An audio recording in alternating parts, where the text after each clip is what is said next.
Welcome to TWitWoW, the best wrestling podcast made for wrestling fans by wrestling fans on the web today. I'm John. That's my cohort and commentary Ashton. And this is the week in review. And let's just get right into it, shall we? I I know what I want to talk about. Fuck Cody Rhodes, but I know what I want to talk about. So we've known each other, you all and us. We've known each other a long time. So I'm just gonna shoot straight with you. I really hate this moment in time right now. Anybody that lives in the US, anybody that's been observing the US, you know that it has not been a great time, to say the least. Um and one of the things about this time that we're in that really fucks with my mind, because everybody always used to say, how could it ever happen? How could it ever, meaning fascism and the atrocities of fascism. How could it ever happen? And I'm seeing so many institutions, whether in higher ed, whether in industry, whatever, do advanced compliance or bend over backwards or capitulate or what have you. And WWE has been one of these companies. I mean, we know Triple H posted a video looking like a fucking dork doing his, spit pose outside the White House. Pictures of him and Stephanie with RFK. I think one of RFK's relatives is in the WWE pipeline as a talent. It's disgusting, really. And of course, we know I would say I've always agreed with people, whether armchair commentators to full blown scholars, that have analyzed Donald Trump's brief run in WWE with the whole Battle of the Billionaires angle with Vince leading up to WrestleMania 23 as pivotal, as significant in his dovetail to politics, and is successful at that dovetail to politics. I mean, he's now been president twice. He's in his second term now. And so, I can't help anymore but look at the content that we're getting through that lens. And also, not to make it about me, because there are many people suffering worse than I am, but as a disabled man, a physically disabled man, where my disability is quite visible, to the outside public, I can't help but think about the T1 program. See, I don't think a lot of people know that the Nazis, before they did their extermination of the Jews, they did this thing called the T1 program, where they pretty much did extermination of disabled people. And credit to the German public at the time, they spoke out against it. And then the Nazis, they canceled it publicly, but then they quietly resumed it. I say all of this to say that we're in a very dark time, and we should remember everybody that complied with it. But it also doesn't hurt, when you're as angry and as disaffected as I am, that the product can also just irk the fucking shit out of you. Because there was a segment this week that honestly kind of broke me in a way that even kind of led to this whole diatribe. And I'm not going to be the whole, oh, I'm sorry to do this. But no, for the first time, I'm really leaning fully in that we have a fucking platform when free speech is in increasingly short supply. I'm not going to get into the Charlie Kirk situation, mainly because Super Blue already asked a question about that for the Q&A. But I will just say that somebody on MSNBC apparently lost their job stating a fact about Charlie Kirk when the media cycle wants to whitewash him. And that's all I'm going to say for now, because we'll have plenty to say for Q&A. But, clearly things are changing, and we need to be cognizant of that. So while we have a platform and we can have free speech, I just want to say that when I was watching R-Truth and Brock Lesnar this week on SmackDown, that was the point, bro, where I was like, I'm so fucking over all of this shit. Because between that, the news that Saudi Arabia, which is already getting a Royal Rumble, they're getting WrestleMania 43. And so that's in my mind. Also, kind of separate from everything, but still a part of pro wrestling. I saw with 20 minutes before we went live tonight, Andrade apparently got released again. And I'm like, you have this amazing talent that could do everything except maybe talk, and you won't shell out when you're making insane fucking money, like at least a starter's contract or something for a fucking manager for this dude, or put him back with Zelina or whatever, because it's not like LWO is like a hot commodity right now, and he's a babyface, so there's no reason why those two can't work together again. Fine, whatever. So he's gone again. But I'm so all of this, and I'm thinking, fuck this company, fuck this company, fuck this company. And then I'm seeing R-Truth and Brock Lesnar, and R-Truth's doing the jokes of like my childhood hero, my brother, my older brother, and I'm like, you know, Ron, I fucking love you. I do. It's not Ron's fault. He's a good guy. I've enjoyed the bit, but it doesn't hit the same when this was a guy who John Cena, when he was heel, which they also abruptly pivoted away from that, and you could see the collateral damage of that decision because now this storyline has also been sacrificed. We got to see a more serious Ron Killings. That promo where he stands on the announcer's table on that one Raw and cuts his braids, his dreads, and says, you know, the truth has set me free, which was so impactful and powerful to everybody, feels like it means nothing now because now he's the same joking, oh, let's have a laugh, oh, look how aloof I am, I don't know what's happening, isn't that great? And I'm tired. And at the same time that this promo is happening, and I'm looking at Brock Lesnar, who was named in the Janelle Grant lawsuit. We have no idea what's going to come of that because I know when Brock Lesnar initially returned, her attorney said, oh, well, wait and see what comes out, and I'm sure WWE will regret their mistake or just something to that effect. I'm seeing the card rollout for WrestlePalooza. Great name, by the way. It's going to be on an app that if you don't have cable, I do want to stress that, and I do want to be fair and judicious. If you do have cable, it's fine, perfectly accessible. If you don't, you're expected to shell out $30 a month, which is insane. I fucking hate how financially predatory TKO is. The story's also been making the rounds that Boston really wanted John Cena's retirement match, which makes perfect fucking sense to me because he's from West Newbury, Mass. And they were like, will you pay $7 million for it? Okay, yeah, sure, because, you know, how much money is enough? Clearly never.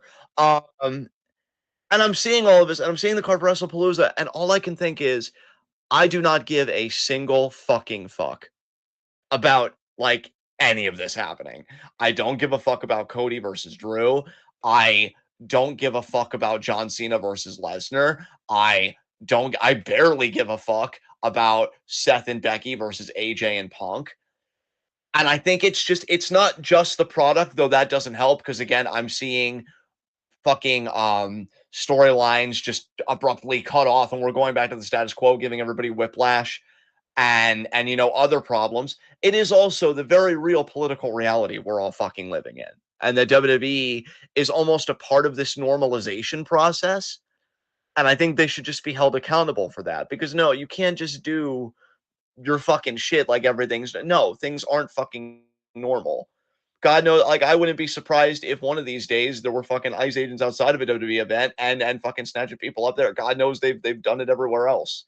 And what WWE is just gonna do? That's just fine, right? It's disgusting. And that segment to me, I'm like, you ruined Truth's storyline when it looked like he was gonna do something serious. I'm still pissed that Cena's heel turn just abruptly fucking ended. And I love John and I love Truth and they're great promos and they're doing the best with what they've got. This is not on them. This is on a company and a culture that increasingly is more and more hyper capitalist, more and more just, oh, you know, whatever makes the most money, you know, whatever can work for us. And just I'm disconnected. I'm old, I'm bitter, I'm disconnected. And it's just I look at this segment and it was the perfect encapsulation of everything I'm having wrong with the product right now, everything I'm having wrong with just the world right now. And I can't ignore that. And I don't want us to ignore it either coming up here because you and I, we both said we weren't looking forward to this. And I think part of that is like, I don't want to be a part of the normalization either. Just coming on here and talking wrestling like fucking crazy shit isn't happening in the fucking world. And WWE is going to be like, oh, you know, it's fine. And here's RFK's niece or whoever the fuck we have in the pipeline. Isn't she great? We're going to put, you know, fucking a women's championship on her and she'll get over. I don't know. I don't know. It's disgusting to me. I hate that Lesnar's back in this company. No reason for him to be back in this company. I hate that Truth had to walk all the way back. That really amazing, heartfelt promo that he did to go back to the same comedy stuff, which he's good at, but you can't put the toothpaste back in the tube when you've given me something different. And the same thing with Cena. Like we weren't done with that story. I wanted him to earn his way back to being the babyface. I wanted him to apologize to that fan, but I wanted him to do it in the right, proper fucking order. where maybe with each progressing feud, he realizes, wait, what's happening to me? I'm becoming unmoored from my very values, which in this day and age would be a powerful fucking story to tell, because I'm increasingly thinking, what values do we truly have as human beings? What values institutionally, culturally, do we even enshrine and give a shit about? And here's this guy, he just does a pivot and he just expects everybody to forget. And honestly, yeah, because fans were all too happy to cheer for Cena, and I'm not even blaming them either, because it's John fucking Cena. But you owe it to him and you owe it to the fans to tell a proper fucking story when it's his fucking retirement run. And then you've got, and not to jump everywhere, but again, it's like we're doing the same fucking shit, and I'm supposed to act like that's okay while the world's burning. You've got Nia Jax still in the women's championship picture. Still, and I'll say, from the brief stuff that I watched from fucking Tiffany and Jade, it seemed like their match here had more passion, more fire, more believability than their shit at SummerSlam. So I'll give them credit for that. I don't just want to poo-poo everything. I do want to give genuine credit where I see it. But then Nia comes, it's a double count out, so it protects both of them. Which is weird because you gave Tiffany not only the win, but the pretty quick win at SummerSlam, but I digress. And then Nia lays them both out. And she's like, yay for me, I'm going to win the title again. But we saw it once. The reign wasn't that bad, okay? But I don't want to see it again. It's not like, let's do it again. But she's still in the title picture because that women's division over there is garbage. And she's kind of the gatekeeper. She's the one that I think lends value or whatever, or credit. Like, she's an obstacle, right? She's an obstacle. Really the highlight for me, and it's fucking crazy because these two guys are completely antithetical, and I mean this in the best fucking way.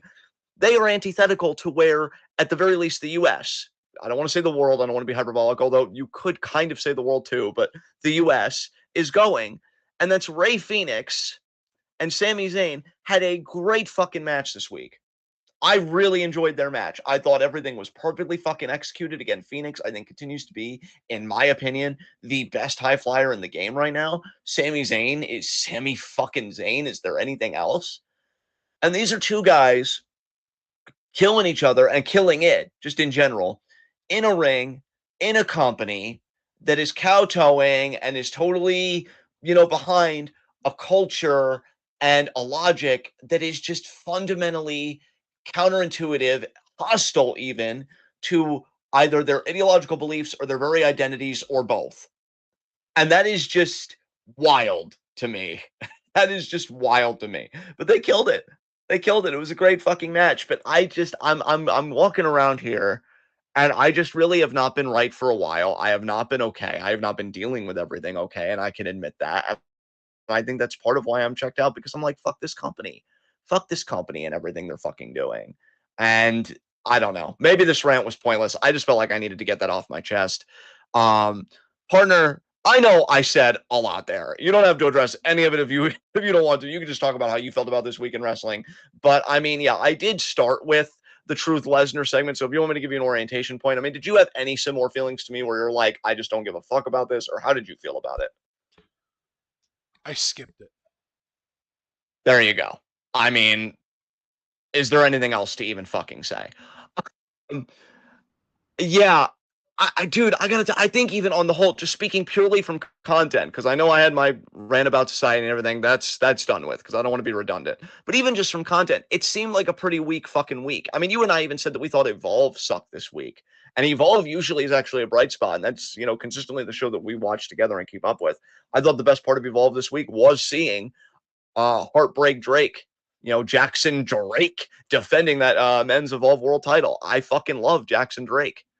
I wish we had a better society. I wish we had a better wrestling culture. But I mean, for the pearls that you find amidst all the fucking shit, I mean, he's young. I think you said on Discord he is the fusion of like a young Randy Orton and Johnny Gargano, and I see it. And I think he's the best of both guys. That's the beautiful part, is that he is that fusion, but it's mainly of the best qualities. And it's fucking beautiful to witness. I love Keanu Carver. Keanu Carver, I think, is such a convincing big man, and I keep saying it every time his name God, comes out of my fucking mouth. yeah, I Yeah, mean, what's dude, here's the thing. We can support all of these individual performers and we can like them all we want, but at the end of the day, they still work for this piece of shit company, and it makes me not want to watch any other shit. yeah, Yeah, that's essentially where I'm fucking at. That is We need to find essentially where I'm other. fucking. If we're gonna keep covering wrestling as a channel, we need to find some other shit to watch. Maybe we should check in on like DPW or something. I don't fucking know. DPW. I mean, credit to TJPW, and I know I've ridden their ass in the past, but I mean their upcoming show September 20th as well. Oddly enough, same day as WrestlePalooza. I mean, I'm excited for that Mizuki versus Miyu Watanabe main event for the Princess Championship. Hoping Miyu gets the title back. But yeah, I mean, something's got to change here. At the very least for you and I, because you and I can't keep going on like this. No. I'm watching this fucking product at the same time that I'm hearing the craziest fucking news that goes a mile a minute anymore.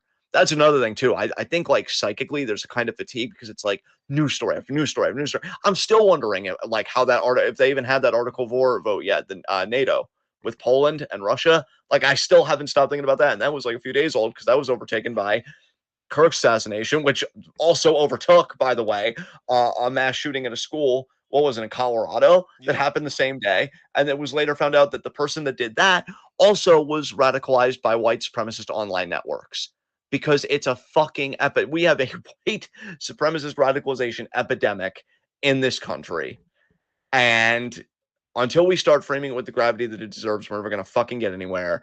But no, let's instead whitewash Charlie Kirk and what a great debater and what he was and how he exemplified American values of discourse and everything else. Get the fuck out of here. And WWE again, you know, Stephanie and Triple H taking photos with a guy who is destroying the Department of Health and Human Services, who is limiting vaccine availability, who let me just be blunt again, on behalf of the disabled community, and I mean all fucking members, because again, I'm fine right now. I don't know how much longer disabled people are going to be fine, and like that terrifies me. But I mean, this is a guy who is a eugenicist. RFK Jr. is a eugenicist, 100%. He supports eugenic policies. He is a eugenicist. Trump is a eugenicist because a relative of his came out, I think, in the New York Times or something, and said, Trump said that, oh, they should just let them die, meaning like severely disabled people. He talks about genes constantly, which tells me, there's something subconsciously, going on there. But yeah, let's be a part of his presidential fitness reinstatement. Let's take pictures with RFK. Let me spit my stupid fucking water outside the White House. All of you disgust me. This whole company fucking disgusts me. And yeah, And if yeah, they just can't be in bed with, one corrupt government, they happen to be in bed with another one, Saudi Arabia. and that's the thing, dude. I really think I was barely keeping it together, and then I saw the Saudi news, and I'm like, I'm done. Like I'm done. And then that R-Truth segment, I think just being reminded of how much I hated them just completely scrapping the heel turn and not telling a proper story. I was like, that's it. That's it. I'm done. I really because no, I'm never gonna fake caring. You and I said, a long time ago, we're never gonna do that. We're gonna do the stuff that we want to do. And again, I looked at that WrestlePalooza card and I'm like, I don't even know if I would want to, like, if it was still on Peacock. I don't even know. I mean, obviously I would keep Peacock, but I don't even know if I would want to tune into Peacock for this. I'm like, do I really want to see any of this? And I'm like, no. Like, No, yeah, fuck we're me, definitely man. skipping WrestlePalooza. No, dude, It's I'm not so quite glad. as Yeah. much of a skip as Clash, but it is a pretty hard skip. Yeah. I mean, dude, what the fuck? Um, I mean, yeah, like, I don't even know, like, how do you do a weekend review after I ranted the way that I did, and you're just like, and you just echoed far more succinctly, as is per usual with your face. It's so fucking beautiful in its economy that we're both just disgusted. Like, I don't know, guys. I mean, Dom won the AAA world title, so. And again, I like Dom, but now it's really feeling like an overpush, and I'm the one saying this, right? And I've been the one giving him a pass and giving him mulligans and everything. Um, so, that happened. Uh Fuck. Dark State retained the NXT tag titles. I hated that they had to cheat against Hank and Tank and the whole thing with Joe Hendry. That was whatever. It's like I didn't hear AJ's promo, but I know you said that it came off as cringe to you, and so I'm kind of glad that I avoided that. And I'm like, yeah, mixed tag match will probably be good, but like I really I just nothing's making me feel anything. I think the only person that could make me Positive. feel anything. Nothing's making me And, feel anything positive. There's a whole hell of a lot yeah, going on in this company that's pissing me the fuck off and making me feel yeah, disgust, but not positive feelings. yeah. Because you know what, dude, I'm really thinking like, because I don't want anybody to think, and I'm not saying any of you do. I think all of you recognize, especially people actually living in the U.S. alongside Ashton and I, realize that even if anything I've said so far has been quote unquote hyperbolic, which I don't think it is, you'd understand that at the very least, it's rooted in understandable concern. And for me, I even have to wonder in the future for the people that we like. Like, again, take Sami Zayn, for example. With free speech slowly but surely in real time being eroded because we have that thing about flag burning up to a year in jail. Trump did the executive order about that. The guy from MSNBC said a true fact about Charlie Kirk, God forbid, got fired. We know Stephen Colbert lost his job. So like we've seen little bits and pieces. People are now calling for South Park to be canceled, which I mean, good fucking luck, but maybe they'll succeed. We are in the worst timeline, so we'll fucking see. I have to wonder, like, what would happen one day if like Trump was like, hey, Paul, that being Paul Levesque, the inferior Paul, Sammy repping Palestine, whatever, and all this stuff. Like, we don't really like it. And that's why Sammy, I think, has been vague enough about it. So maybe he understands it too, and maybe he would be safe. But I don't know anymore. I really don't know anymore. I don't know if Sammy would ever get the chopping block because of his political beliefs. I genuinely don't know. I genuinely don't know if people like the New Day, who Randy Orton himself a few years ago credited with like enlightening him on black issues. Wow, imagine that. When you step outside of your worldview, you expand consciousness and understanding and actually have greater empathy. If they would ever be in trouble because like, oh, they Black Lives Matter, and we see that as a terrorist organization. Again, it may sound absurd, but when we see what's already happening, I can't take anything off the table. And these are people I like and respect. So even for the talents that I like, both personally and professionally, I don't know. I don't know the climate they're in right now. I don't think it's good. And I think if I don't know, that comes from a very uncertain and horrifying place. So why would I want to support that? Why would I want to support a culture that like may not even have their back when it matters to have their back? It just gives me the ick. It really just gives me the fucking ick. Yeah, Uh it's really making me want to find other things to cover, and I don't just mean other pro wrestling promotions. I mean other things that aren't pro wrestling. yeah. Because at the end of the day, when pro wrestling is basically run by a monopoly, which is WWE, say what you will about AEW, they're not really competition if they aren't sort of the global corporation that WWE is under TKO and that they have been for decades now. Um, that means that there's going to be like an upside down funnel where all of the really good wrestlers that we like, even if we only watch indies, they're eventually going to either end up in or at least want to end up in WWE because it's the biggest platform, it's the biggest place that you can market your ability, it is the place to fucking be. And it's kind of the way that like you can't support um a state but not capitalism, because a state will always make capitalism a thing, and you can't support capitalism without supporting the state, because without a state Yes. there's nobody to enforce capitalism. It's like you can't really half-ass not watching WWE. You have to completely disconnect, because if we would decide, oh, we're going to watch AEW, well, then we would fall in love with characters like Andrade and Miro and then Malachi Black, and they would just head right back to WWE. Or, even like Jade Cargill, Ethan Page, Ty Spears. Like, there's a lot of different people who, we might end up really really liking in AEW, and then they jump ship anyway and they just end up in WWE, and then it's like this heartbreaking moment. That's not really something that I want to experience. Plus, honestly, if we're speaking strictly from a product standpoint, I don't even know if I would enjoy AEW more than WWE right now, despite how bad WWE is right now. So, from a business and practices standpoint, from an ethics standpoint, AEW is almost definitely it's got to be better than WWE, but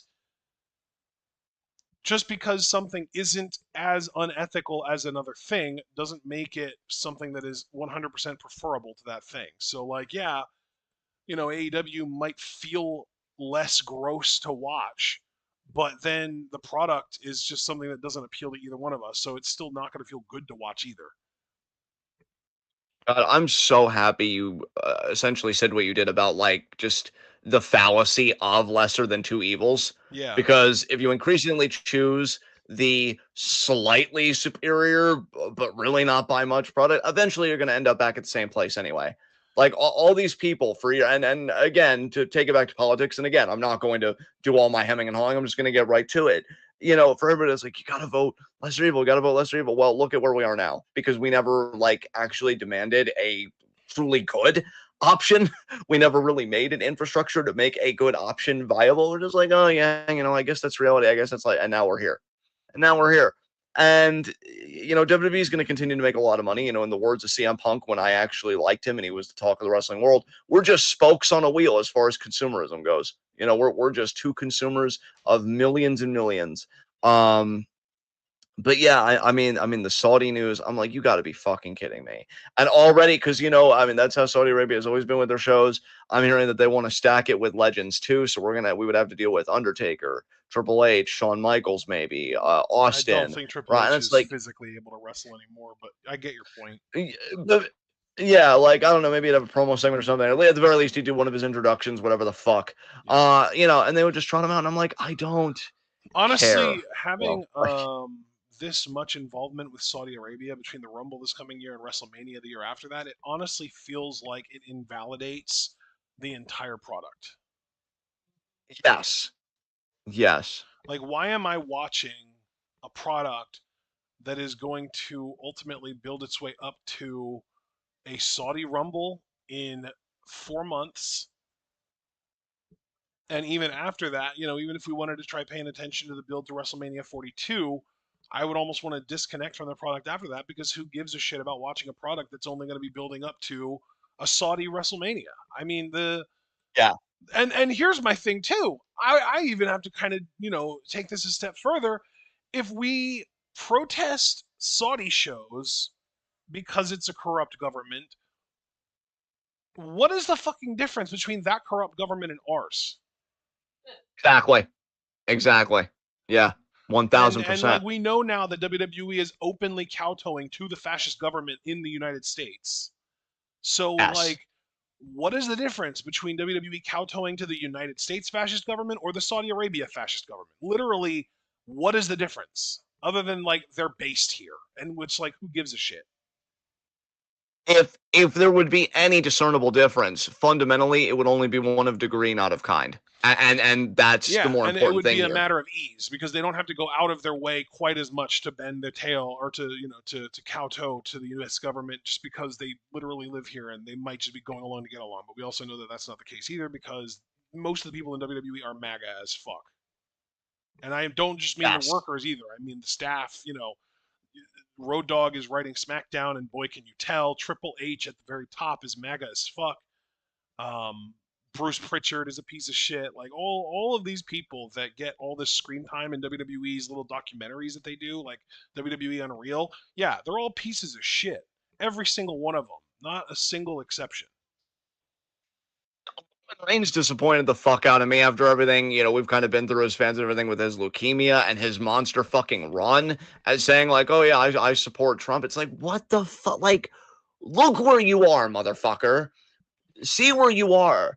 Like, He I don't sees even where his know because I bank account really, is and wants to sustain it. yeah, yeah, I know. I don't see. I'm torn between. I don't want to be an asshole, but I really don't think I'm an asshole when I say that, like, this party, everybody that doesn't look like them and doesn't think like them is expendable to them. Thanks for your vote. Now get on the fucking, get the fuck out kind of thing.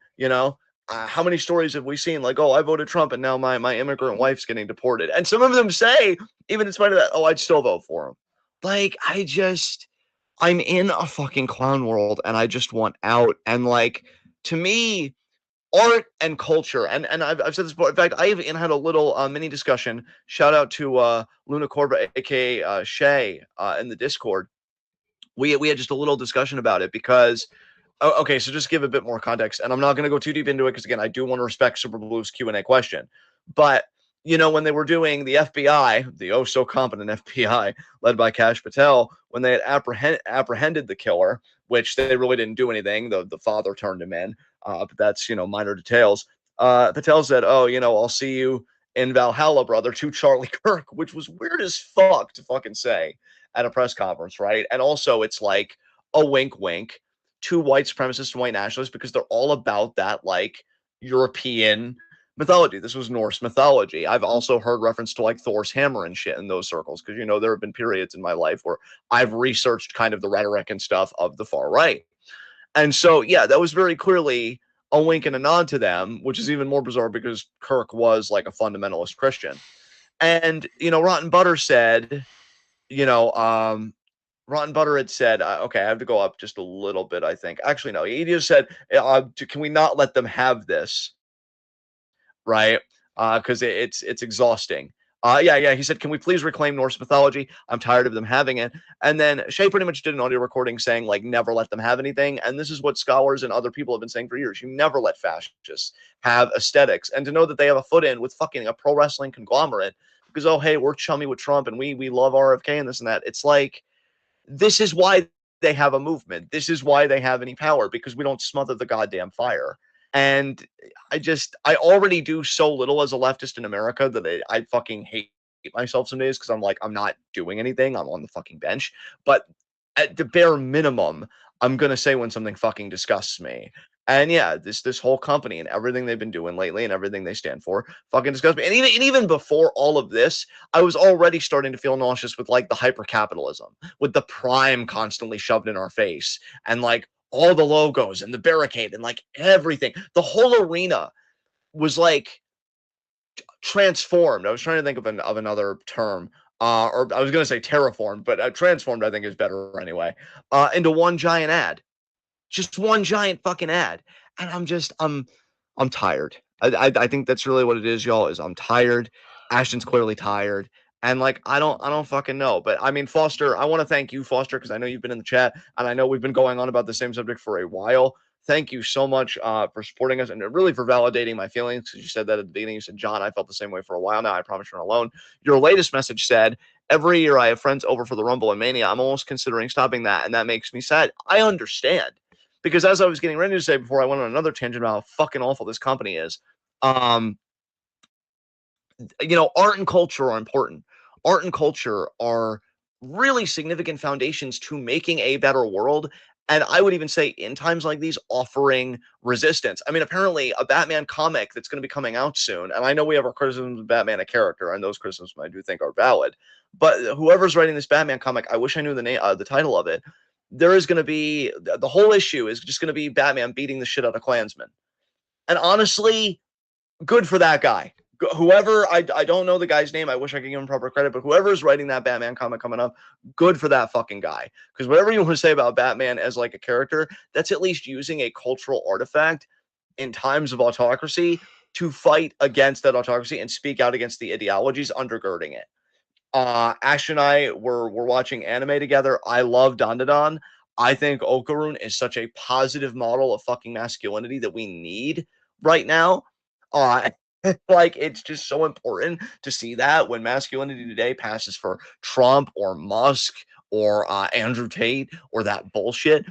Dr. Stone, I'll even say, we're also watching that in a time that is so anti-scientific that I think it was either Texas or Florida didn't even meet the herd immunity requirement for the MMR vaccine.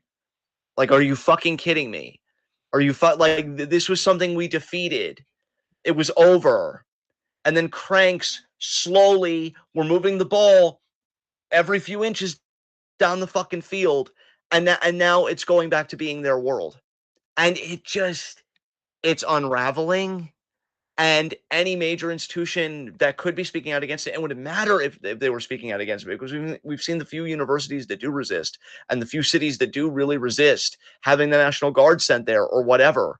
That's powerful. And it shows that solidarity works because they back off, at least for the moment, but it shows that solidarity fucking works. And these big companies and institutions that could really make a statement, they're like, oh, no, sir. Oh, please, sir. Here's this concession. Please leave us alone. And they never are left alone. At least as far as universities. I mean, I'm sure WWE is fine because I'm sure Trump feels like he owes a lot to WWE again for helping him do politics at that brief stint that he had. But fascists never leave you alone. It's pretty much the psychology of the bully on the largest fucking scale. Oh, if I give them the lunch money, they won't punch me. Well, they still fucking punch you. Now apply that to the biggest stakes imaginable, and you have fucking fascism. And we're doing it. And it just leaves me in fucking, it shouldn't leave me in disbelief because I've known where I've been a long time. This is a white supremacist fucking country. It's been itching to do this for a long time. And the way they switched up when Kirk's killer was revealed to be who he was, from, oh, this is war and we're making a list and this and that, to, we should prey on this. Disgusting. Just disgusting. And WWE is in bed with these people and they're making bank, and TKO is just just fucking emblematic of how predatory capitalism is, jacking up prices, making wrestling more of a, kind of a classist kind of phenomenon, squeezing out, middle class Oh, people. dude, yeah, the way that they've been increasing ticket prices is insane. Apparently there was something that came out recently that like Vince McMahon, when he was running WWE, intentionally set prices so that they would be like affordable to families, and now TKO has just completely thrown that philosophy out the window in favor of let's charge as much as we can get away with. It is fucking great because that news about Boston that I talked about Yeah, way earlier in my rant, yeah. and I don't know, I don't blame anybody if they forgot about that because I know I have said a lot, and I wish it was more coherent. I don't think I'm doing too bad, but there were people in the comments that said Vince never would have done this, and I actually had to pause and be like, I think they're right. Well, yeah, I because the really, I thing think about they're right. Vince was that like he wielded his power in such a way that was like fuck you to anyone that tried to change his mind. He was very stubborn. He was very like, if I have an idea, I don't care if it costs me more money than it makes me. I want to go through with the idea. And that was both a positive and a negative because like it Yeah, led to a lot of horrible decisions, but it also wouldn't it also prevented him from completely selling out to the degree that the TKO version of WWE is clearly doing, between not being willing to give John Cena a hometown final match and going for WrestleMania in Saudi Arabia because they bidded a hell of a lot more than Canada or the UK. Like and even the Vegas thing, they abandoned New Orleans for Vegas for WrestleMania. Was it this year or next year? Like, sure. yeah, Okay. it's very clear that Vince's horrible. Vince might be a horrible person. I shouldn't even say might. Vince is a horrible person. Yeah. Vince McMahon Yes. is a huge piece of shit who has. I mean, even if this Janelle Grant lawsuit is nothing and nothing comes of it, and they clear Vince of all charges, that would not be the beginning or end of him being a horrible human being. He is a horrible human being who has caused significantly more harm than he has helped people in his career, and we shouldn't forget about that. That being said, though, he seemingly had some, I don't want to say morals, that's not the right word. Help me out here, John. Um, Something that he principles, stood for. He had something that he stood for. He stood for something. convictions. Convictions, thank you. He at least had some fucking convictions, and the TKO era of WWE's only conviction is let's increase our bottom line for our stockholders. That's all that matters to them. Oh, I can't believe that I have like an associate's degree in business administration and I studied business ethics and law. And I'm like, man, I can't wait to never use this. And now I live in a world where Milton Friedman's business ethic, the wonderful capitalist that even said, oh, I don't necessarily agree with Pinochet, but you gotta love what he's doing with the markets. uh, that his ethics, which was what's ethical in business is maximizing profits for shareholders, is just the prevailing ethical view just in the business world, and we're seeing that on fucking steroids right now. And WWE Mhm. and TKO are no fucking different. I'm gonna be honest, man, and I know this is a very, very different episode of Week in Review. This whole discussion, I don't even want to go through these fucking shows Oh no, anymore. Like, I just, I wouldn't have yeah, wanted to either, man. yeah. I don't want to validate this garbage by talking about the product. Fuck the product. That No, doesn't I fucking really, I matter. was gonna say, like, This I could know, be the hottest wrestling company in the world. They could be putting on 5-star matches every single week.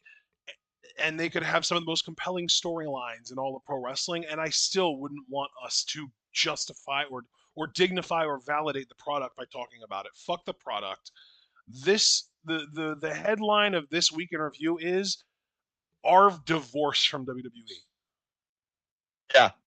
Yeah, 1000%. I'm over it. Really, I was gonna open up the floor because I know Foster seems to be the only really active one in chat. We do have 6 people watching. I don't know if that counts me though, because I do have the link pulled up. Um, but if anybody has any questions or just anything that they want to express, their own fears, their own concerns, I just want this to be a space of some fucking catharsis Yeah. here because I feel like I've been going out of my goddamn mind and like I want to share that with you guys. Again, we've known each other a long time, like a long time. And those of you in the Discord, I don't want to like kind of cultivate a parasocial culture. But I mean, if you're part of the Discord, you've seen many sides of Ashton and myself and your fellow TWitWoW listeners. So I feel like there's not much of a wall between us as is personally. So if you have any concerns, any questions just about this week in the world of wrestling as it relates to the world also burning outside, I mean, absolutely. Absolutely. Let's get it off of our fucking chest. Um, Abel said, I have been here listening and I have been kind of quietly done since SummerSlam. Um, Foster said, like I said, even if the political stuff doesn't bother you, most of the product is boring for me. If it was bad, I could at least make fun of it. That's fair, Foster, because I'll tell you, I think one of the most compelling stories for me right now is honestly the Rhea Asuka stuff. I think that might be the best story that WWE's got going on right now for me.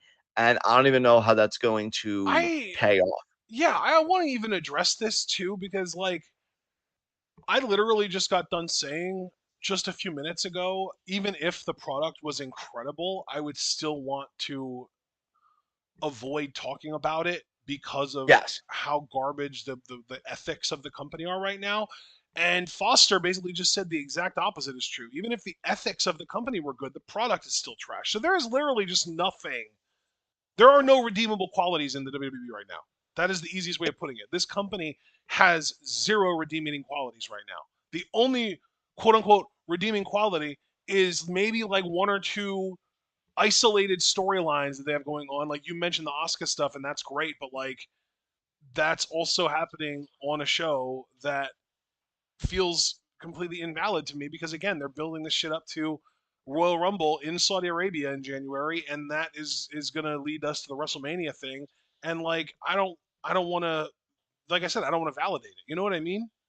exactly. No, dude, I am 1000% with you. I also understand where Foster's coming from completely. Like, there's just no win right now with WWE. I have been checking out AEW like a bit more, but then, again, it's that same billionaire culture. And like, I'm tired of fucking supporting Dude, billionaires that just want to be validated and fucking liked. And yeah, Christ. it's really interesting how Tony Khan really embodies not all of, I have to emphasize, not all of, but a lot of the worst qualities of Vince McMahon as a booker. Yes, And I have to really also emphasize as a booker because as a human being, we know how much of a piece of shit Vince is. Tony might be a piece of shit. We wouldn't know about it, but we do know that there is nothing like public about him being a truly like revilable piece of garbage like Vince McMahon. Like Vince McMahon has got so many closets or skeletons in his closet. It might as well be a graveyard at this point. yeah. You're probably right about the first thing too, because he's so fucking rich. Like, he probably has multiple closets because the skeletons just keep fucking piling up. Yeah. Jesus Christ. Vince McMahon has so many closets worth of skeletons that yeah, he could run a graveyard. There's that. Exactly. It's god damn, man. Uh, so yeah, any other thoughts, y'all? Please, just hit on with it. Super Blue. Oh shit. Yeah, pretty much. Millennial Noob. I feel like I remember what your old name Noob was, and but Co. welcome. That's right. What? Hey, I feel like it's been a while. Great to hear from you. So WWE is going downhill fast after the announcement of WrestleMania 43. However, I'm pretty much going to be watching some NWA on Roku TV. NWA kind of gives me the ick just because you Yeah, had NWA fucking isn't viruses. even like better ethically. They fucking had Tyrus as world champion who said that if their child came out as trans, he would beat them. I was either trans or gay, but either way, like he said, oh yeah, the problem is just physical abuse, or the solution is physical abuse. And I'm like, wow, wow. Yeah. Um, we're such a great culture. Like, oh my god. And that's no, you know what, that's going too far afield. I was gonna say something, but I'm like, no, I wanna keep it on task, but I hate it here. Just so much. So much. Oh my god, these fucking people. Keep in mind, I don't mind. No, I know. It's just like I've come to terms with things about myself because I realize something, and I've known it for a while, but I think I've finally able to give it a language. Like I am elitist, but like I'm elitist against the rich in the sense that I see so much beautiful, genuinely beautiful culture, whether it's music, art, whatever, coming from the working class and even just the straight up poor, than I ever have the rich. Because keep in mind, what are the rich betting on? Let me check my notes. Yeah, cryptocurrency and fucking AI. Because, we need that cactus to have 10 tits for some reason for the lulls. And don't worry about that lake that's draining. You'll be fine. You never needed it. Like, I feel like, and this is something I told my friend James. We are all better than these people. Like each and every one of us, I think we're better educated, we're more compassionate, we have a better view of the fucking world. We should be in charge. Like, it's not even a matter of like ideal worlds or whatever. It's just stating the very straightforward fact of like they're illegitimate authority because I hate to quote MJF, but I'm literally better than you. I'm better than you. My friends are better than you. My family is better than you. Everybody I know, with the exception of maybe, well, my father's dead, so he doesn't really count. But like, most people I fucking know are better than you. And it's insane to me that we're the ones being lorded over. Like that is just something like is broken in me that I just refuse to reconcile myself to that state of affairs because that is horseshit to me. Like this man right here, if I could talk about Ashton for a second, is a beautifully empathic person who, when he has a goal figured out, he's so consistent and so good about it. And I'm not even saying this part as a joke because I do think this part's important. Excellent at making spreadsheets and organizing data. In fact, bro, you would love what somebody's doing because somebody was sea lioning somebody. Oh, when has Charlie Kirk ever promoted violence on his podcast? Somebody's actually making like data, breaking down like the instances on each like one of his shows or whatever, like when he stoked violence, and they're making like a whole data set of it, and it's fucking crazy. And it started with one person, but now other people are helping, and it's become this huge project. I think that's Nice. super cool.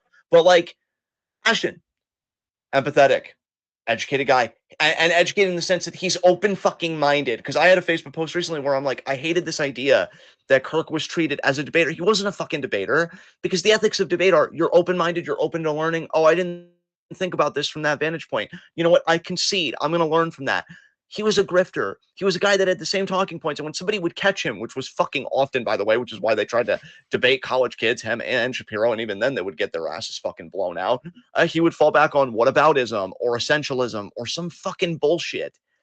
And like, here's a guy, open minded, empathetic, always willing to learn, organized, can commit to a goal. Me, I really don't think highly of myself at all.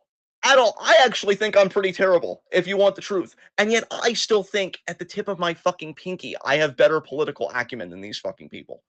Don't even get me started on Foster, Abel, Javaris, Sean, Gala, Ella. God, Ella, we miss you. I don't even know if you listen to us anymore, but if you somehow stumble upon this, we love you. I really hope you're safe out there in fucking Florida. Jesus Christ. Stella, another beautiful fucking human being that shouldn't be fucking lorded over by people like this. These fucking creeps. Are you fucking serious? Everybody, everybody. Shane Ron, I mean, God knows, you get people like Shane Ron Butter and fucking government in a place like this, that they would be debating policy. I don't even know if we'd get policy done. And I say there's all love in the world to both of them, but their heart would be in the right fucking place. Wouldn't be about, oh, which special interest do we take money from? It would be, no, what really is the best policy here? Where do we want to go in the next 5, 10 years? They would debate their hearts out over it because they give a shit. Everybody I know and love gives a shit, and they're under the heel of these fucking fucks. And it makes no sense to me. The world makes no sense to me, which shows me that I'm healthy because I'm having a perfectly normal response to an insane fucking world.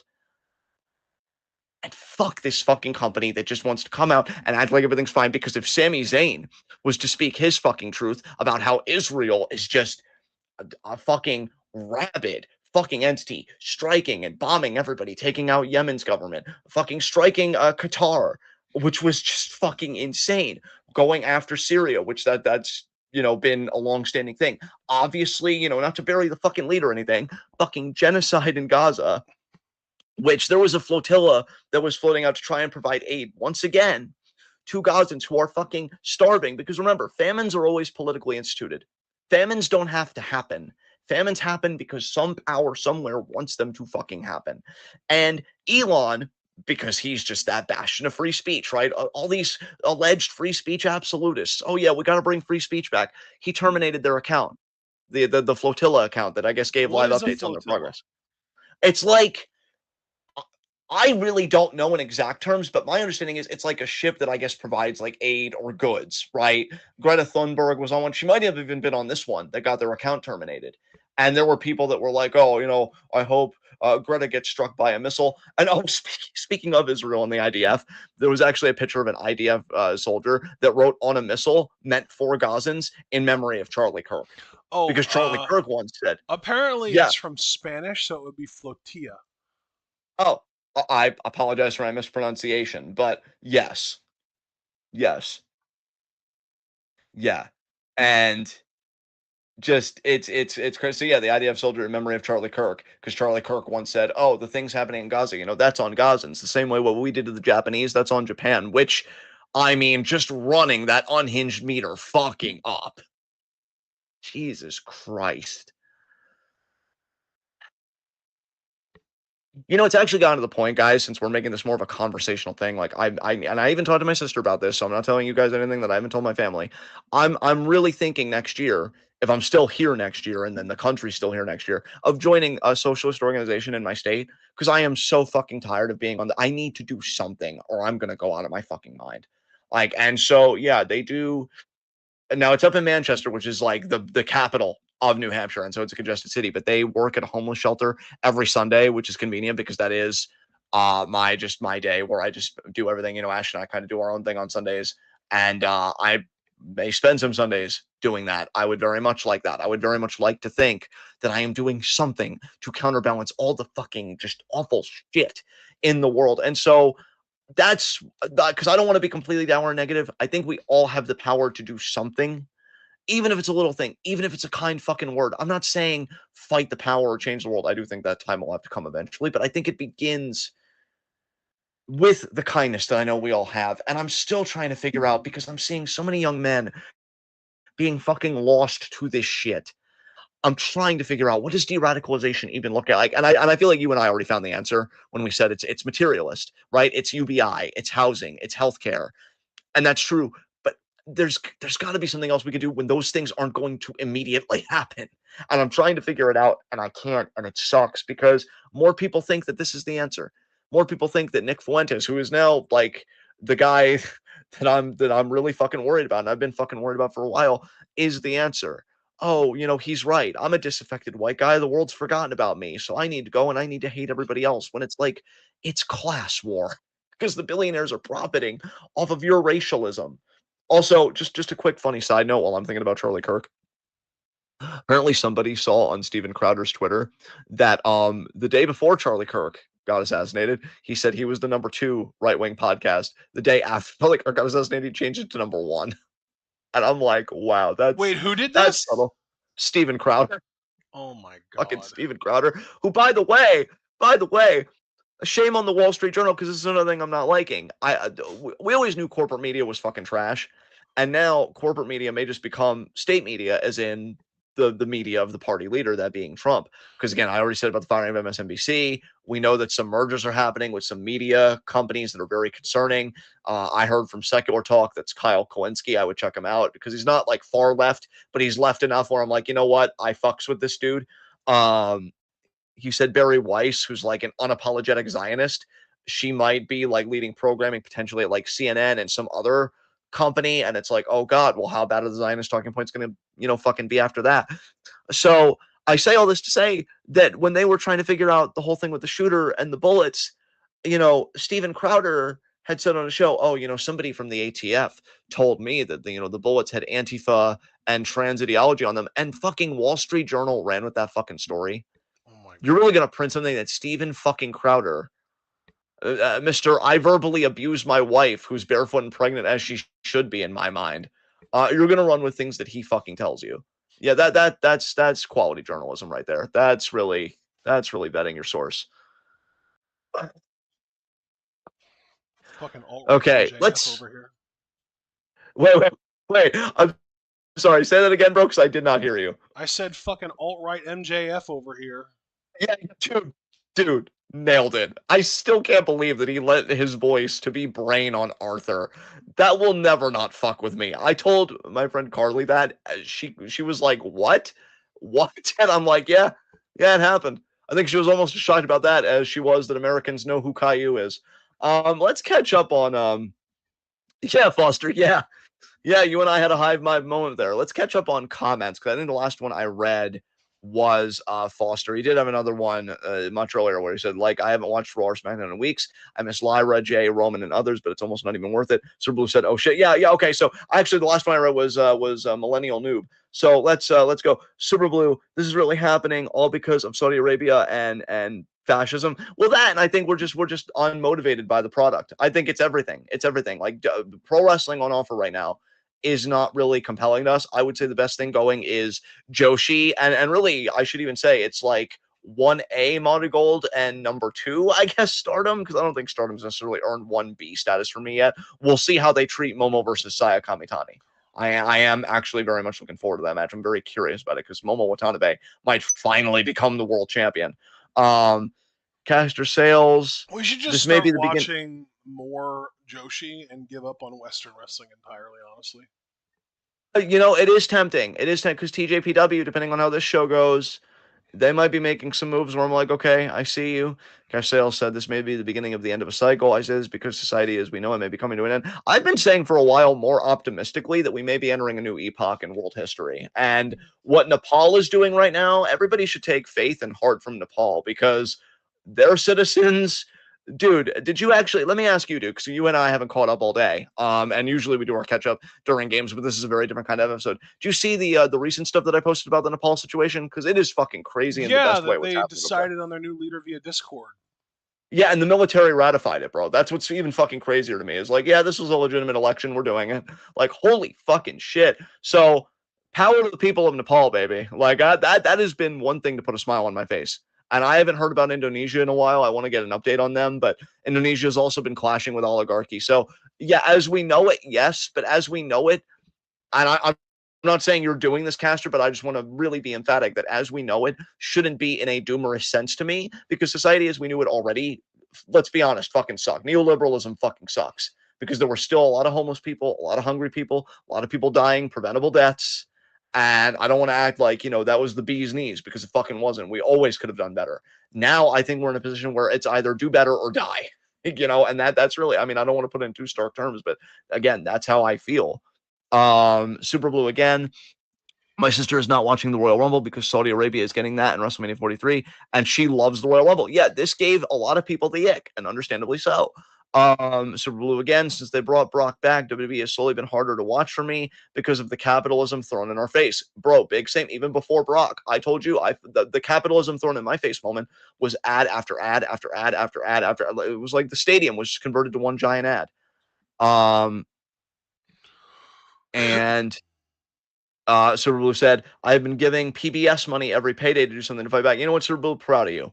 Because every act matters. If all you That's can do is amazing, donate, Super yeah, Blue. Talk about yeah, praxis. You're the man.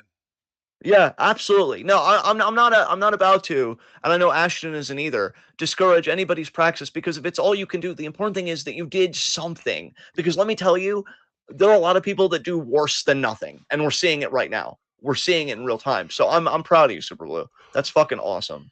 Foster said, hell, at this point, New Japan is somewhat good, not amazing, not even great, but I love it by comparison. Yeah, and yeah, I agree with Foster and his follow-up. Super Blue, feel free to put that link in the Discord. Absolutely. I have felt guilty because I have not donated to Palestine for Children's Relief in a good long while. And I really, I have been spending money on superfluous shit. And I'm like, I did want to save up for Christmas and I still kind of do. But even like the consumerism, I'm like, fuck this country. Like, and people paying taxes. I feel bad for people still paying taxes because look at where your taxes are fucking going. It's all a fucking shit show. And so I'm like, no, I'd like to give money. I especially want to give money again because I haven't done this in a while either, to trans organizations because they are looking for anything to ramp up their targeting of trans people, as if siphoning off their health care wasn't debilitating enough, because that alone, I guarantee you, will drive up suicide rates. No, let's just bully them even harder. But you're the party that wants to pray for people, right? What a fucking joke. I think he means the PBS donation. Yeah, Link. Yeah, Foster clarified it. So yeah, and in fact, I don't know if any of you guys have praxis that you've been doing or that you want to do. I don't even mind aspirations. I've got plenty of aspirations. I am not going to judge, and I know Ashton isn't either. This fucking beautiful man over here. So any aspirations that you have for praxis, any praxis you have done, share them. I'd love to hear them. Because Super Blue saying that put a fucking smile on my face. So yeah. Yeah, I know my mom and I both wish we could do more. I think that the closest thing I've come to praxis is like randomly donating a little bit to like Wikipedia or archive.org. Dude, it's so funny because I actually forgot that I donated to Wikipedia at one point. They came back to me for more money, and I'm like, I'm not Yeah. really in a place for that right now. Come You back. know, But it yeah, does feel gross, but it doesn't feel nearly as gross as like donating to a political party and they're coming back for more later anyway. it doesn't feel nearly as gross as Donald Trump coming in and being like, donate so I can get into heaven, which was a thing, by the way, everyone. Like, Jesus, tab dancing Christ. Um, Foster said, I've heavily considered making a charity tee for my channel, specifically a trans charity, but I need to do more research. You know what? They're worth that time and you're worth that time. I think that's a beautiful idea, Foster. I absolutely would do that because, yeah, trans people, I feel like it's almost scary to me how the rhetoric has ramped up in recent weeks because that tells me that something's coming. And that tells me like immigrants are obviously still the target, but in my mind, what this tells me is they feel like their deportation machinery. You can automate it now, like that's set in, that's set up. Who are we targeting next? What's the next infrastructure that we're building? Let's go after trans people even harder because that we can't leave that job half done, and that's horrifying. I'm also worried about people losing their antidepressants because of RFK being like, oh, we're looking into the link between mass shootings and antidepressants, and it's like, well, actually, if you really looked at the research, it would show that most people that did mass shootings actually recently went off their antidepressants. So the antidepressants were actually curbing the violent thoughts. But No, what, go ahead, take everyone off their antidepressants. I hope that. Well, I'm not going to say what I hope happens, but you know yeah, what I'm talking about. but we're all with you, bud. We're all with you. And then you know what's funny too, because like again, since we're just having this free form discussion, and honestly, I feel so much better even just doing this. I feel like the colors returning to my fucking personality and my fucking face. Um, what was so crazy about the shooter that they apprehended Tyler Robinson for Charlie Kirk Mm-hmm. was that he was very like terminally online, right? We know this. Yeah. That's what's come out. Apparently, some stuff still needs to be verified, so maybe I should be careful what I should say. So let me just bracket this by saying allegedly, right? So allegedly, the last account that I heard, which seemed pretty robust to me and pretty verified to me, but again, want to just be cautious and do my due diligence. Don't want to be like right wing media and just say whatever comes out of my mouth. He was terminally online, and a lot of his lingo and phrasing came from the game Helldivers 2. I've almost been wondering because the right has hated video games for years if they're going to try and go after the Helldivers video is game. anti-fascist. How the fuck do you misinterpret that? Dude, I mean, you have conservatives that misinterpret Rage Against the Machine. You know Willful what? ignorance. That's a Yeah. great point. If you can misinterpret Rage Against the Machine, Jesus Christ, your media literacy is in the garbage. I'm just wondering if they're going to use this as a pretext of, well, if he wasn't playing that game, he wouldn't have been violent. Therefore, we need to, because they're so anti-joy.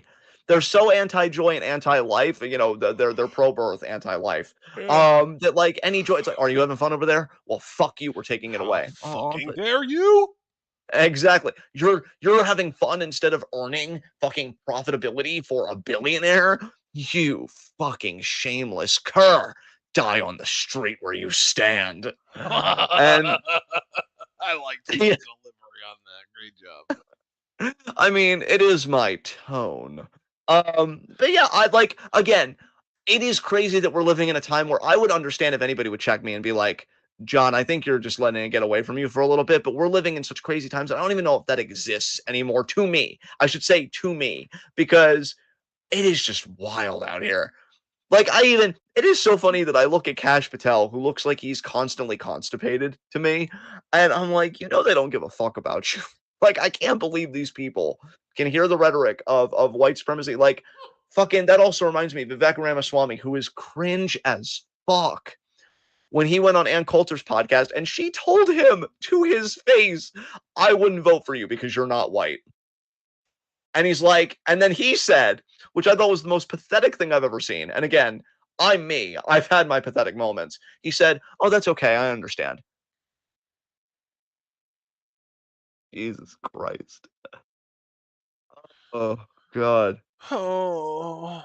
Foster, can I take that comment to me? Because he said, not going to lie, if somebody called me a cur, I would laugh. It's so underused. Does that mean that you appreciate my lexicon and that you find it even marginally attractive? Because if you do, that's going to do things to me live on air, and I don't know if I can handle it, but I will try. Try your best. Super Blue said, I stopped paying for YouTube Premium because of YouTube using AI on the platform. Oh, speaking of, let's talk very quickly about shitification. Facebook, which I am so close to giving up on, oh my God, Foster, you just made my heart flutter.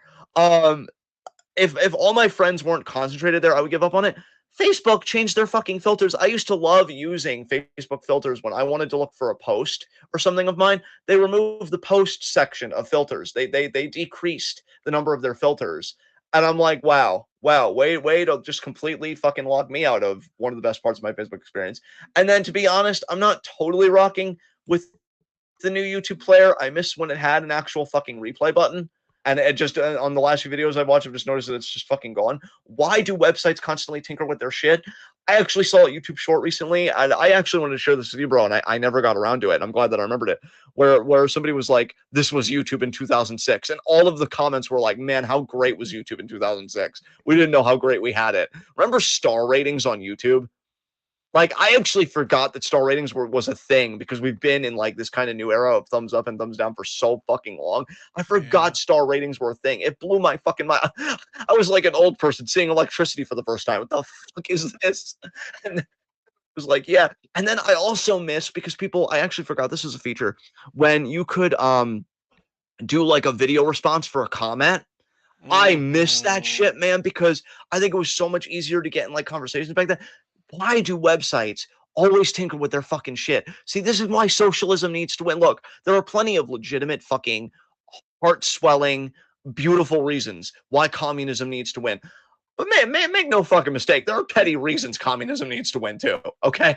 Because I'm pretty sure communism makes a fucking website. It's one and fucking done. And if there are updates, it's like security patches or some fucking shit, right? It's like, you guys like this? Yeah, cool. We're just going to do these bug fixes real quick. Make sure that nothing really bad can happen. Okay, there you go. Planned obsolescence would be gone because at the very least, like, products would be far more fucking efficient.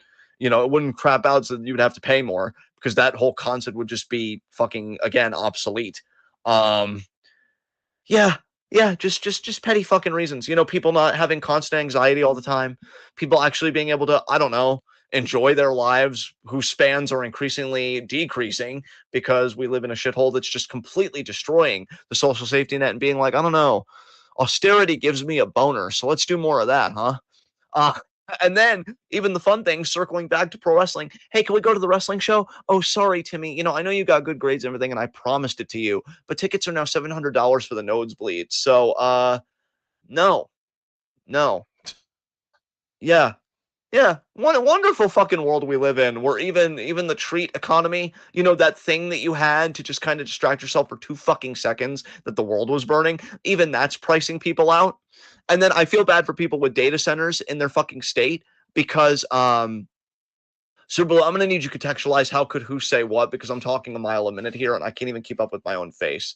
But data centers are sucking up electricity so much and making such demands on the energy grid. Electricity is about to be fucking insane. Like, oh, and then when those These snap major cuts really, corporations are using so much electricity to make products to sell us at an even higher price that it's costing us more on our electric. yeah, sir, I can't power my house. Are you saying I don't deserve to make wealth? That's very anti-American of you. I should report you to the fucking police. I'm just saying, please, please have mercy on the grid. No, have mercy on yourself. But how does that? Okay. I'll just work 80 hours a week then. I'm sure I can close the gap, right? I can close the gap, right? Somebody say right. Somebody validate this fucking life suicide that I'm committing right now. This joy suicide I'm committing right now. Oh God. And then when the SNAP cuts and the Medicaid cuts really fucking hit, like I really this isn't sustainable, y'all. I know you all know that because you're beautiful and I love you all. And I know you listen to Ash and I talk, and I know you have your own opinions and you see the same world that we're both seeing. But just really want to stress for the people in the back, this isn't sustainable. And if you think you're fucking fascism or what, because that's the crazy fucking thing. The crises that we're facing are so big that even if you were like a dogmatic fascist, and I pity you because you're a pathetic loser. Like, it's not going to save you. This whole vision that Elon has of like, don't worry, guys, we're going to kill this planet, sure, but it's just to shore up enough wealth so that we can colonize the next planet. Your life is going to fucking suck on that planet because you don't know anything. Because you looked at Atlas Shrugged and you thought it was, and for those that don't know, because I actually died on the cross for you and I read this fucking book. Atlas Shrugged is pretty much about all these business people that are like, oh, look at me doing a business. I'm so much smarter than everybody else. Aren't all the poorest fucking idiots and parasites? And aren't they fucking awful? And they're just like, you know what? We're done with these parasites, these people, stealing our genius, benefiting off of our labor. Oh, laughs in working class. Excuse fucking you.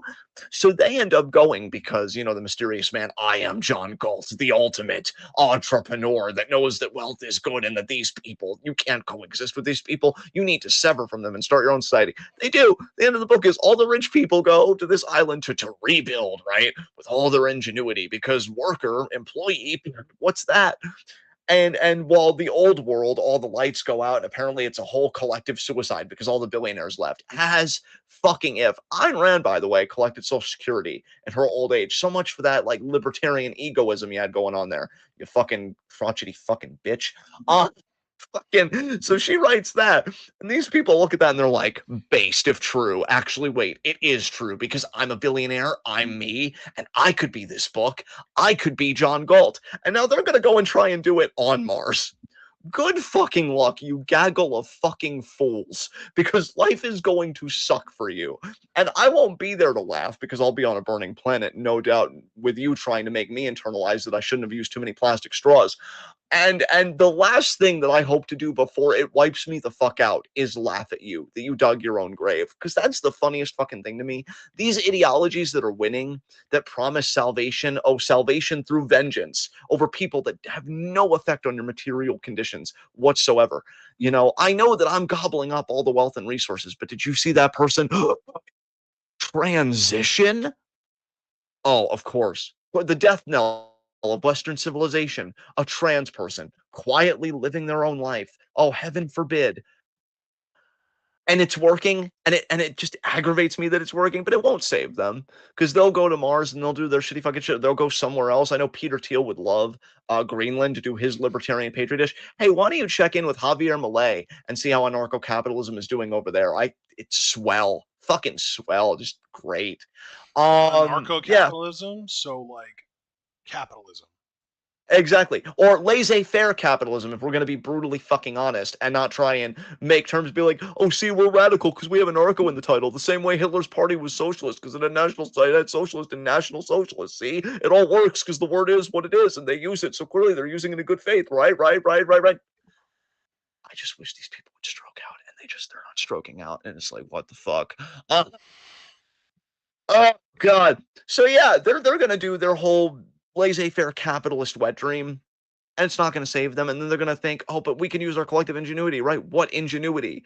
Even if you had genuine ingenuity, you probably coked it the fuck out because you all do drugs half the time because you can't confront the reality that you amassed all this wealth, all this privilege, and that emptiness is still gnawing. It's still corroding your insides. You haven't slowed it down, and you can't really, really. And that's why my friends and I are ultimately better than you. And that's why I've taken to the term a plebistocrat. It's a combination. It's a portmanteau of plebeian and aristocrat. I'm a plebistocrat because we here at the bottom, we are the makers of culture. We are the makers of beauty. We are the engine of history in the fucking world. And unlike You people, you fucking oafish ghouls, we can at least look at ourselves and ask the hard questions and admit the hard truths, because if you would try and do it, it would be like swallowing fucking glass to you, and it would cut up every organ on the inside, and you would hemorrhage and you would fucking die having to be honest for 2 fucking seconds about yourself, rather than saying that more wealth is the answer, like the pitiful fucking addicts you are to your own power and your own ego. And it's going to eat you alive, and nobody's going to fucking feel bad for you, and they shouldn't feel bad for you, because you did it to your fucking self, and you had to make us all victims of your fucking vanity. All right, let's check in on any more comments. Oh yeah, Super Blue said Wyoming is about to be the first state to get fucked by those data centers. I mean, hopefully the people rise up. I mean, apparently that regulation was taken out in the, or anti-regulation was taken out in the Trump bullshit bill, that states couldn't regulate AI for 10 years. You know, fucking, I probably shouldn't say some things on a hot mic, but I'll say how you took down Tesla. Maybe use that as a blueprint for how you deal with these data centers. And I'm not even kidding, because it's either that or the energy grid is just overtaxed, right? And God knows what else. And water rapidly depleted. Which, by the way, I shared an article a few weeks ago about how just water is depleting, and in certain parts of the world, water wars are already happening, and like that is shit your fucking pants with fucking bricks, shitting bricks, fucking territory to me. And data centers are not going to make that problem better. They are going to make it worse. And they're going to sell you a promise of, oh, but if we just merge AI with the quantum consciousness, whatever the fuck that is, I'm in a ketamine hole right now, we can solve climate change and war and everything. I promise everything's going to be okay. Do you know Elon Musk even had the audacity to tweet and reply to somebody when somebody rightfully asked, well, what happens when AI just takes over society, takes over my job? It's just part of the mainstream fabric, which you can argue by and large it already is, but I mean, really completes the process. And then Elon had the audacity to be like, oh, well, we would do UBI and all this other stuff. No, you fucking wouldn't. Don't you fucking lie to these fucking people, because those of us on the genuine left have been arguing for UBI, universal Social security, universal health care, nationalized industries, because you should nationalize big pharma, you should nationalize the internet. We've been arguing for all of this for years. For years, and we've argued it in good faith. You're just saying it because you don't want to tell the truth about AI, that you don't have a fucking plan for these people. Because actually, no, you do have a plan for these people. The plan is for them to die. The plan is for the combination of them being displaced and austerity, destroying the social safety net. The plan is for them to die. You don't want to have to think about them. You don't want to have to make a plan for them, a space for them in your ideal society, because part of the ideal is they're not there. They don't exist. They're liquidated. They're in, or at best, if they actually manage to fucking survive, they're on the fucking periphery and they're invisible. That's what you don't want to tell them. That's the truth, because that's fascist logic. It's literally, we watched Kingsman last night. It's literally Kingsman, the villain's plot. But it's just, instead of like under the pretext of saving global warming, it's no, it's saving ourselves, and it's making the vision of society that we want to make. That's what it is. Um, let's see. Subaru, Ashton, you should see if you can turn on the hype button to help this video get more view. Yeah, I mean, we're really ripping into one here politically. We always said that, or we've been saying recently that we would dovetail into more topics, and I guess this is kind of a quasi debut episode of that, because we've just left WWE in the fucking dust. But yeah, I mean, what really is there to say? I mean, TKO is fucking running WWE. They want WWE to be more like UFC. UFC fucking, is fucking awful. Dana White's a piece of shit. And yeah, Triple H, my nose knows that he's a piece of shit too. Um, I really, man, money is ruining so much of the world, and I'm like, can it just fucking stop? And that's why I want to remind people, wherever you can find hope, whether it's in other political events such as I have done with Nepal and Indonesia, or in art that actually does have something meaningful to say, or whatever it is. Oh, my cat's scratching on my floor right now, or beautiful fur babies, or anything that you can find hope in and smile about. Please do it, because you're worth it, and your mental health's fucking worth it. I fucking promise you that. It's it is not good out there right now at all. But we make joy where we can, and joy in itself is an act of resistance. So I would just say, remember that. I almost wonder if we should start wrapping it up here, but I am enjoying seeing people comment. If they have any more comments they want to make about the state of things, anything they do. I mean, hell, beyond Praxis, how do you guys cope, with where we are right now? I'm curious about your guys' coping mechanisms, your coping skills, stuff like that. What's really going on there. Um, I know me, it's just reading a lot, gaming with Ashton and being with Ashton and his mom helps a lot. They're two absolutely beautiful people. We've been watching some great media, which again I won't get into specifics. Q&A is just on the horizon, so we'll save it for that. Um, but yeah, that's helped me. That's definitely helped me a lot. I'm hoping to be writing again. Writing definitely helps me. I find it very therapeutic. And so yeah, that's a couple things I'm doing to get by. So I'm curious how you all are kind of managing your emotions and just navigating this world of ours. Um, let's see. Just kind of checking in on some things. I don't see a hype Foster button, says, I, by the way. I don't see one either. I'm still here, everyone.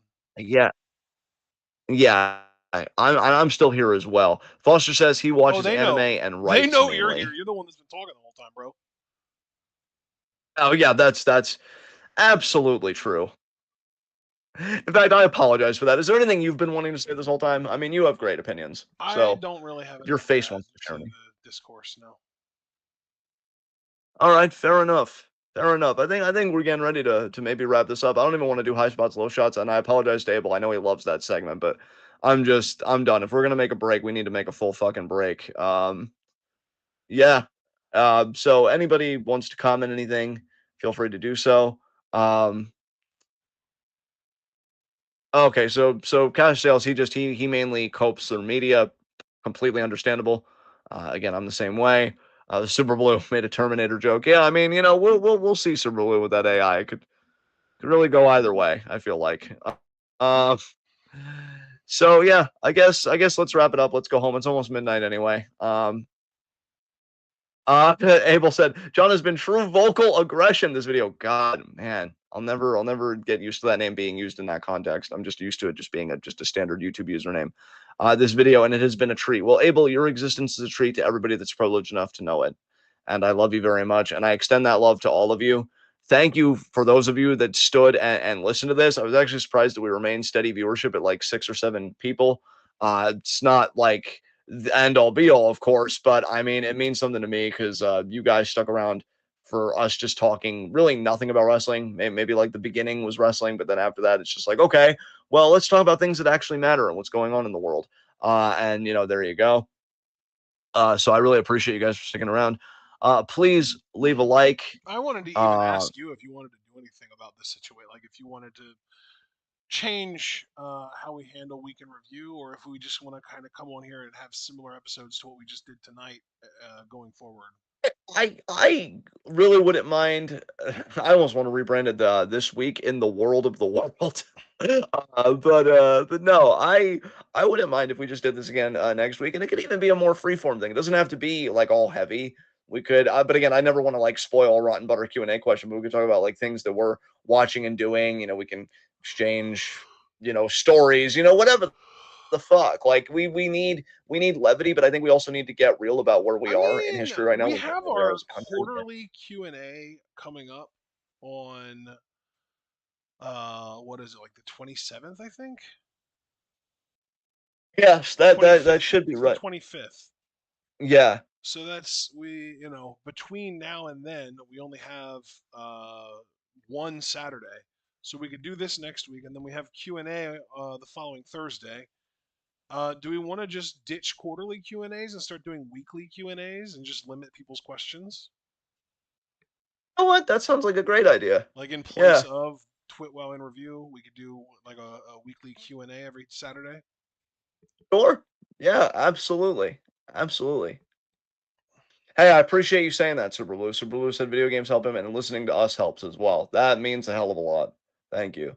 And you know what, Super Blue? I really have to say, while we're all spreading the love, I really do want to thank you because, like, I know we rag on LA Knight a lot, like a lot, and you've always taken it in stride.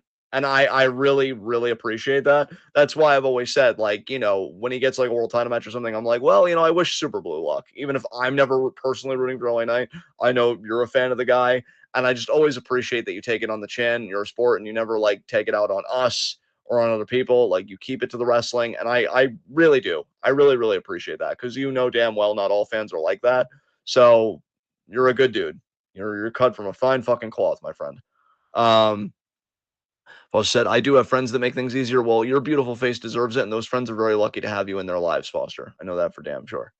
Um, Abel said, I'm a little over wrestling, but I still enjoy listening to you guys and love supporting you both. Well, Abel, we love you too, bud. And we love supporting you too. Um, so yeah, I think being so full of love, is there any better way to close? So guys, this has been TwitWoW. This has been the week in review. It's just a different look at the week. Certainly not really emphasizing wrestling this week. Please leave a like as you file out. Subscribe with the bell icon for notifications so you miss any of that TWitWoW goodness. Check out everything we're involved in the description box. Follow us on Blue Sky and Twitch because we are the best wrestling podcast in all AWC. We will see you guys again. Is it gonna be Tuesday for Amari Gold or something? Because I know we probably won't have Stardom this week because of the 9-6 show. I mean, we might, but I'm guessing we might not. Well, there's only one new Marigold show happening between now and Tuesday, and looking at it now, I am thinking one, two, three. Yeah, we'll do Marigold Wednesday though, not Tuesday. Wednesday's better. Wednesday is better because yeah, I should say too, guys, to get ahead of it. I am getting my vaccines on Tuesday, like early Tuesday morning. So I don't think we'd ever cancel a TwitWow. But if I sound like I'm in rougher shape, that's why, because my body's like, oh God, or what happened? We were doing so well. What did you do? I Dude's made getting you like stronger. I four promise. different vaccines. Yeah, before RFK cancels them all. Um, and cross your fingers for me all that because the most important one to me personally is the COVID one. By the way, get well soon, Reyeseto. A shiver goes down my spine whenever I see somebody's gotten a COVID infection because that virus is no fucking joke, y'all. And I hate that Reyeseto got it. Um, but just cross your fingers for me that my pharmacy at my grocery store has fucking Novavax because I have this sinking feeling in my stomach. I'm gonna have to settle for Pfizer and Moderna, and I really don't want to do that because here's the thing: just to make it crystal fucking clear, I support mRNA technology. I think mRNA technology is the fucking future. We're seeing amazing things that technology is capable of. Um, I hate that RFK cut $500 million worth of contracts, and never forget what these pieces of shit have done to our country. But for me, my experience with the mRNA vaccines as far as COVID goes, I have always suffered from heel inflammation after an mRNA vaccine. And it's just, I can't tell you why. I don't know if it's a CP thing with the bag. I don't fucking know, really. But it fucking hurts to walk afterwards. And I really don't want to deal with it. But here's the thing. If I've got to fucking deal with it, I will because I don't this could be my only chance because they're going to keep tinkering with vaccines. Literally, the whole vaccine panel is anti-vaxxers or at best quote unquote vaccine skeptics. We're fucked. You already have Florida got rid of all mandates. Charlie Kirk, when he was alive, by the way, called COVID vaccine mandates medical apartheid. So again, great legacy there. You leave behind definitely a master debater for sure. Um, and good luck canceling South Park too, right wing fucking chuds. Um, and yeah, now Florida's lifted that. Texas didn't even meet herd immunity for MMR. We're in an anti-enlightenment age. We're in an anti-enlightenment age. And as a guy who has said a few times on Q&As and stuff that the Enlightenment and the French Revolution were two formative periods in my life as being a curious child, yeah, it hurts. It hurts. It's right in the childhood in the worst way. So yeah, getting those vaccines Tuesday. Don't know what shape that'll leave me for Monday Gold Wednesday, but obviously we're in constant dialogue with you guys, so we will let you know. But until then, guys, thank you so much for listening. Thank you for being who you are. Thank you for any resistance you offer up in these times. Thank you for any joy, love, hope you give to others, especially those that need it the most in these times. Um, you're wonderful because fascism isn't defeated by people wearing capes. It's not defeated by some singular cool revolutionary that has all the answers. It is all of us making an effort in concert to just oppose everything they fucking do and dismantle everything they try and fucking build. And even when it just seems completely hopeless, one Latin phrase that I like is dum spiro spero, which means as so long as I breathe, I hope. And I would like to try and live that a bit better than I have been. And so I tell all of you, so long as you breathe, may you hope and may you keep being the beautiful people you are. So as always, be good to yourselves because this world isn't really being kind to many of us right now for all the most horrid reasons. So please, if nothing else, Love yourself. And I know that's rich coming from me, but I'm working on it, right? And that's all we can do. Be good to each other. It costs literally $0 in a thing where everything is privatized and for profit motive to show compassion, to lift somebody up, to say the right word instead of the wrong one. And, I'm having dialogues with myself about, compassion, empathy, love, and really how truly selective those emotions are, because I really haven't had any for Charlie Kirk and most of his family, save for his children, in the wake of what's happened to him. Again, I'm keeping it 100 with y'all. But for you guys who aren't bootlickers, who aren't fucking white supremacists or fascists or racists or misogynists or any of that, it's a bottomless well, the love I got for y'all. So try and show love to each other as best you can, which whatever is appropriate to you. We will see you guys from Motor Gold. And until then, tune in, keep fighting. Peace out.